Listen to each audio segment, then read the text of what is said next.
സ്ഥലമില്ലാത്ത താമരശ്ശേരി പഞ്ചായത്ത് തൊട്ടപ്പുറം. ഇപ്പൊ പഞ്ചായത്തില് കയറി ഇടപെടാൻ പറ്റില്ല. ഇങ്ങിവിടെ കോടഞ്ചേരി അല്ലേ, ഇങ്ങനെ ഒരു ത്രിശങ്ക് സ്വർഗത്തിൽ കൊണ്ടിട്ടിരിക്കുക. ഇത് സ്വർഗമല്ല, നരകം. ഇത് വളരെ കാലെ കൂട്ടി തന്ത്രപരമായി ആലോചിച്ച് ക്രൈമാണ് ഇത് ചെയ്തത്. കാരണം തുടങ്ങുന്നതിന് മുൻപ് ഇവർക്കറിയാം ഇവർ കപ്പാസിറ്റിയിൽ കൂടുതൽ പ്രവർത്തിക്കും, ഇവർ പുഴയിൽ ഒഴുക്കും, ഇവിടെ പ്രതിഷേധമുണ്ടാകും. അതുകൊണ്ട് ആ പ്രതിഷേധം വരാതിരിക്കാൻ തുടങ്ങേണ്ടത് കെണിപ്പിൽ തുടങ്ങണം. എന്റെ സുഹൃത്ത് ബാവൻക കഴിഞ്ഞ കുറെ കാലങ്ങളായി, 1 വർഷത്തിന്റെയോ 2 വർഷത്തിന്റെ മേലുമായി, അല്ലെങ്കിൽ അതിൽ കൂടുതലായി തോന്നുന്നു, എന്നോട് ഈ വിഷയം പറഞ്ഞുകൊണ്ടേയിരിക്കുന്നു. അപ്പൊ ഞാൻ പറഞ്ഞത് അദ്ദേഹത്തോട്, നിങ്ങൾ പുറത്തു നിന്ന് സിആറിനെയോ അല്ലെങ്കിൽ വേറെ ഏതെങ്കിലും പരിസ്ഥിതി പ്രവർത്തനം കൊണ്ടുവരുമ്പോൾ ചുക്കും ചുണ്ണാവും ചെയ്യാനില്ല.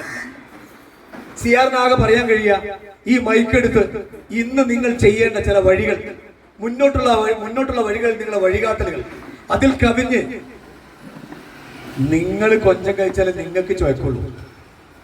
ഞാൻ കൊഞ്ചം കഴിച്ചാൽ നിങ്ങൾക്ക് ചോയ്ക്കോ? ഈ സമരം നിങ്ങളുടെതാണ്, ഇത് നമ്മുടേതാണ്. എന്റെ മണ്ണ്, എന്റെ വെള്ളം, എന്റെ മണ്ണ്, അത് സംരക്ഷിക്കാനുള്ള അവസാനത്തെ ബസ്സാണ്. നിങ്ങൾ മനസ്സിലാക്കേണ്ടത്, ഞാൻ നടന്നു വരുമ്പോൾ ചിലരോട് പറഞ്ഞതാ, നിങ്ങൾക്ക് ഈ വെള്ളവും വായുവും മണ്ണും ഒക്കെ കേടാവുന്നുള്ള ബോധ്യം കൊണ്ട് ഇത്രയെങ്കിലും ഇറങ്ങാനുള്ള മനസ്സുണ്ട്. നിങ്ങളുടെ മക്കൾക്ക് അതില്ല. മക്കൾ ചെയ്യാൻ പോണെന്ന് അറിയോ? യൂറോപ്പ ആവൂല മോനെ അവിടെ കഴിയാൻ. പണ്ട് ഇവർ പോയിക്കൊണ്ടിരുന്നത് ഗൾഫിലേക്കാണ്. ഗൾഫ് പോയ ആളെ തിരിച്ചു കിട്ടും, പൈസയും കിട്ടും. ഇപ്പൊ പോണത് ആളുമില്ല, പൈസയില്ല. കാരണം അവിടെയൊക്കെ പോയി കഴിഞ്ഞാൽ, യൂറോപ്പിലും അമേരിക്കയിലും കാനഡയിലൊക്കെ പോയി കഴിഞ്ഞാൽ പൗരത്വം കിട്ടും. അവിടെ പിന്നെ CA ഒന്നും ഇല്ലല്ലോ. പൗരത്വം കിട്ടും, അവിടെ പൈസ ഉണ്ടാക്കി അവിടെ ജീവിക്കാൻ പൈസയും കൊണ്ട് അയക്കാൻ വേണ്ട, നമുക്ക് ഫോറിൻ മണിയും ഇല്ല. വൃദ്ധസദനങ്ങളായി മാറിക്കൊണ്ടിരിക്കുന്ന ഒരു ഏരിയയാണ് തിരുവമ്പാടി, കോടഞ്ചേരി, കൂടരഞ്ഞി. എനിക്ക് അറിയാവുന്നതാണ്. ഞാൻ ഈ പഞ്ചായത്തിൽ ഇടപെടുന്നത്. കഴിഞ്ഞ ആഴ്ച ഞാനൊരു വിഷയത്തിൽ ഇടപെട്ടതാണ്. അത് കോടഞ്ചേരി പഞ്ചായത്തിൽ തന്നെ. അപ്പൊ അതുകൊണ്ട് ഈ മേഖലയിൽ വൃദ്ധസദനങ്ങൾ കൂടിക്കൊണ്ടിരിക്കുകയാണ്. എല്ലാ സ്ഥലങ്ങളിലും വൃദ്ധന്മാരാണ് വീട്ടിൽ. തർക്കമുണ്ടോ? ആ രൂപത്തിലേക്ക് മാറിക്കൊണ്ടിരിക്കുകയാണ്. ഈ സമരം നിങ്ങൾ വിട്ടാൽ വൃദ്ധസദനങ്ങളാകുന്നതിന്റെ സ്പീഡ് കൂടും. നിങ്ങൾക്കിത് അവസാന ബസ്സാണ്. അവസാന ബസ് എന്ന് പറഞ്ഞാൽ സിആർ പറഞ്ഞ ഒരു അടിസ്ഥാന രേഖയുണ്ട്. ലെവന്റെ മാലിന്യം ലെവൻ തന്നെ നോക്കട്ടെ. അതങ്ങ് കോർപ്പറേഷൻ തുടങ്ങിയ മാലിന്യമാണ്, അവൻ തന്നെ നോക്കട്ടെ. ഞാൻ നാദാപുരത്ത് നിന്നാണ്. ഞാനിപ്പോ താമസിക്കുന്ന മലപ്പുറമാണെങ്കിലും ഞാൻ നാദാപുരത്ത്.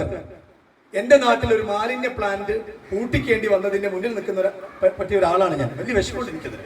കാരണം മാലിന്യ പ്ലാന്റ്, ഫ്രഷ് കട്ട് പോലുള്ള സ്ഥാപനങ്ങൾ നാടിന് ആവശ്യമില്ലെന്ന് പറയാൻ കഴിയില്ല. കാരണം ഈ മാലിന്യങ്ങൾക്ക് എവിടെ ചെയ്യും?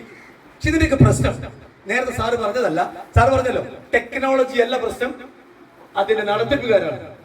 ആ നടത്തിപ്പുകാർ പ്രശ്നമാണ്. കളമശ്ശേരി സാറേ, യാർഡിന്റെ പേര് കളമശ്ശേരി യാർഡിൽ നമ്മള് അപ്പോഴും അടുത്തുള്ള ഒരു യാർഡ്. ഈ യാർഡിൽ നിന്ന് മാലിന്യം കൊണ്ടുപോകുന്ന ഒരു സംവിധാനം ഉണ്ടാക്കി. അങ്ങനെ മാലിന്യം കൊണ്ടുപോകാൻ തുടങ്ങി.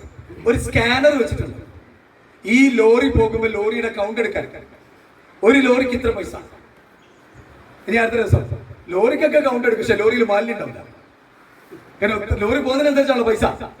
അതുകൊണ്ട് ലോറിക്ക് ഇങ്ങനെ പോയിക്കൊണ്ടിരിക്കും. മാലിന്യം ഇല്ലാത്ത കുറെ കാലി ലോറികൾ ഇങ്ങനെ പോകും, സ്കാൻ ചെയ്തുകൊണ്ടിരിക്കുന്നുണ്ട്. കാരണം ഇതിലൊന്നും മാലിന്യമില്ല. ഇവിടെ പ്രശ്നം എവിടെയാണ് വരുന്നത്? നിയമം ഉണ്ടാക്കുന്നവൻ കിടക്കുന്നത് അങ്ങ് കോഴിക്കോട്, ഇത് അനുഭവിക്കുന്നത് നമ്മളും. ഇത് അവരുടെ ഏരിയയിൽ തന്നെയാണ് അത് ഇത് കൊണ്ടിരുന്നതെങ്കിൽ അവിടെ അവര്, കാരണം ഈ നഗരത്തിൽ ജീവിക്കുന്ന ഞാനടക്കമുള്ളവർ കുറച്ച് സ്വാർത്ഥരാണ്. അവരുടെ സുഖ സൗകര്യങ്ങൾക്കാണ് ഈ ലോകം മുഴുവൻ ഇടിച്ചു നിരപ്പാക്കുന്നത്. അപ്പൊ അതിനു വേണ്ടി അവിടെ എന്തെങ്കിലും ഒരു കുഴപ്പമുണ്ടെങ്കിൽ അവർ ചങ്കിന് പിടിക്കുന്നറിയാം. പിടിക്കാൻ ഇവർ മെനക്കേണ്ടി വരുന്നു അറിയാം. തൽക്കാലം കിടക്കട്ടെ, അങ്ങ് കോടഞ്ചേരിയോ കട്ടിപ്പാറയോ എവിടെയെങ്കിലും പോട്ടെ എന്ന് പറഞ്ഞു വിടുന്നു. അത് അച്ഛൻ പറഞ്ഞു കേട്ടില്ലേ, സങ്കടം വരുന്നു. 80 വയസ്സുള്ള കന്യാസ്ത്രീകൾ, അച്ഛന്മാരും റിട്ടയർമെന്റ് കാലത്ത് നല്ല ശ്വാസം വലിച്ച് ഇവിടെ ജീവിക്കണമെന്ന് ആലോചിച്ച് ഇങ്ങോട്ടേക്ക് രൂപെടുത്താം. കോപ്പ് പുല്ല് വേണ്ടായിരുന്നു ഇപ്പൊ രൂപത ചിന്തിക്കുക അല്ലേ? ഒന്ന് ആലോചിച്ച് നോക്കിയേ. ആ ഒരു ലീഡർഷിപ്പിന് നമ്മുടെ ഈ പ്രശ്നത്തെ അഡ്രസ് ചെയ്യാനായിട്ട് സാധിച്ചിട്ടില്ല. പല കാരണങ്ങൾ കൊണ്ടായിരിക്കും. അപ്പൊ എനിക്ക് ഈ ഒരു അവസരത്തിൽ നമുക്ക് സൂചിപ്പിക്കാനുള്ളത്, നിങ്ങൾ രാഷ്ട്രീയ പാർട്ടികളിൽ പ്രവർത്തിക്കുന്ന നേതാക്കന്മാർ, നിങ്ങൾ പല സ്ഥലങ്ങളിൽ പോയി മുദ്രാവാക്യം വിളിക്കുന്നുണ്ട്, കൊടി പിടിക്കുന്നുണ്ട്, ഏത് ത്യാഗം സഹിക്കാൻ നിങ്ങൾ തയ്യാറാണ്. അങ്ങനെയുള്ള നമ്മൾ ഇരകൾ വസിക്കുന്ന ഈ പ്രദേശത്ത് നമ്മളുടെ ഒരു പ്രശ്നം ആത്മാർത്ഥമായി അഡ്രസ് ചെയ്യാൻ ഏത് രാഷ്ട്രീയ പാർട്ടിയാണ് മുന്നോട്ട് വന്നിട്ടുള്ളത്? അങ്ങനെ ഒരു സ്ഥിതിയിൽ നമ്മളെ ഇപ്പൊ ഇവിടെ പറഞ്ഞല്ലോ, നമ്മുടെ ഒരു പ്രശ്നത്തെ അഡ്രസ് ചെയ്യാത്ത, അതിന് ആത്മാർത്ഥത ഉണ്ടാവണം. ഒരു തെരഞ്ഞെടുപ്പിനെ മുന്നിൽ കണ്ടുകൊണ്ട് തെരഞ്ഞെടുപ്പ് കഴിഞ്ഞാലും ഈ പ്രശ്നങ്ങളൊക്കെ ഇവിടെ ഉണ്ടാവും.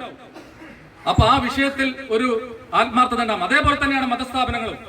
ഓരോ പള്ളിയിലും നമ്മൾ പോകാറുണ്ട്, ആ പള്ളിയിൽ പോയി നമ്മൾ പ്രാർത്ഥിക്കാറുണ്ട്, ആ പള്ളി പറയുന്ന പിരിവ് നമ്മൾ കൊടുക്കാറുണ്ട്, ആ പള്ളി പറയുന്ന എല്ലാ കാര്യങ്ങളും അതേപോലെ അനുസരിക്കുന്ന നമ്മൾക്കൊരു പ്രശ്നം ഉണ്ടാകുമ്പോ ആ പള്ളിയുടെ ലീഡർഷിപ്പ് നമ്മുടെ മുമ്പിൽ വരണം. താമരശ്ശേരി, ഞാനിപ്പോ CBHനെ എഴുതിക്കൊണ്ട് തന്നെ സംസാരിക്കുകയാണ്. ബഹുമാനപ്പെട്ട താമരശ്ശേരി രൂപത വികാരി അച്ഛനായിട്ടുള്ള റെമിജിയോസ് പിതാവിനെ ഈ സമരത്തിന്റെ മുന്നോട്ടേക്ക് കൊണ്ടുവരാനായിട്ട് കഴിയണം. ഇവിടെയുള്ള മുസ്ലിം മതവിഭാഗത്തിൽപ്പെട്ടുള്ള വിവിധ സംഘടനകളുണ്ട്, അവരെ ഇതിന്റെ മുന്നോട്ട് കൊണ്ടുവരാനായിട്ട് സാധിക്കണം. അങ്ങനെ അത്തരത്തിൽ, കാരണം 4 വർഷത്തെ അനുഭവം കൊണ്ടാണ് ഇത് സൂചിപ്പിക്കുന്നത്. കാരണം ഇതിന്റെ എക്സ്ട്രീം പോയിന്റ് വരെ നമ്മൾ ഒരു ഘട്ടത്തിൽ നമ്മൾ പോയിട്ടുണ്ട്.